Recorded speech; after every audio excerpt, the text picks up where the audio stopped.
பெரியோர்களே, தாய்மார்களே, நான் இங்கு மற்றவர்களைப் போல வளவளா குலகுலா என்று பேச விரும்பவில்லை.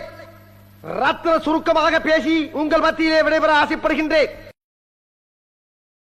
ஒரு பெண்ணுக்கு திருமணம் என்பது குதிரைக்கு கொம்பு முளைத்தது போல், உடவன் கொம்பு தேருக்கு ஆசைப்பட்டது போல், சூரியன் மேற்கே உதித்தது போல் என்றுதான் நான் கருதுகிறேன். இதற்கெல்லாம் என்ன காரணம்? நாம் சிந்திக்காதது ஒன்று மட்டுமே தான் காரணம் என்பதை இங்கே நான் தெல்ல தெளிவாக சொல்லிக் கொள்ள கடமைப்பட்டிருக்கின்றேன்.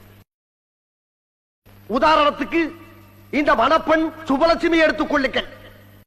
திருமணத்திற்கு முன்பு சில வாலிபர்களுடன் ஆற்றங்கரை ஓரத்திலேயோ அல்லது செடி கொடிகளின் மறைவிலேயோ அரசல் புரசலாக சில கசமுசாக்களில் ஈடுபட்டிருக்கலாம், கற்பமாயும் கலைத்திருக்கலாம்.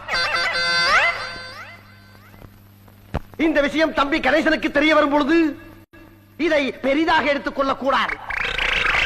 அதேபோல் தம்பி மாப்பிள்ளை கணேசனும் திருமணத்திற்கு முன்பு பல பெண்களுடன் பல ஓட்டல்களில் உல்லாசமாக இருந்திருக்கலாம், ஊழல்கள் செய்திருக்கலாம். இந்த விஷயம் மணப்பெண் லட்சுமிக்கு தெரிய வரும் பொழுது இதை பெரிதாக எடுத்துக் கொள்ளக் கூடாது.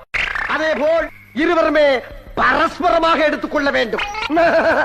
இன்னும் ஒரு முக்கியமான விஷயத்தையும் நான் இங்கு சொல்லிக் கொள்ள கடமைப்பட்டிருக்கின்றேன். திருமணத்திற்கு பிறகு கணவனுக்கும் மனைவிக்கும் சில நாட்களிலே ஒருவரை ஒருவர் பார்க்கும் பொழுது போர் அடித்து விடக்கூடும். அப்படி போர் அடிக்கும் தருவாயில் அவர்களுக்கு பிடித்தவருடன் அல்லது நண்பர்களுடனோ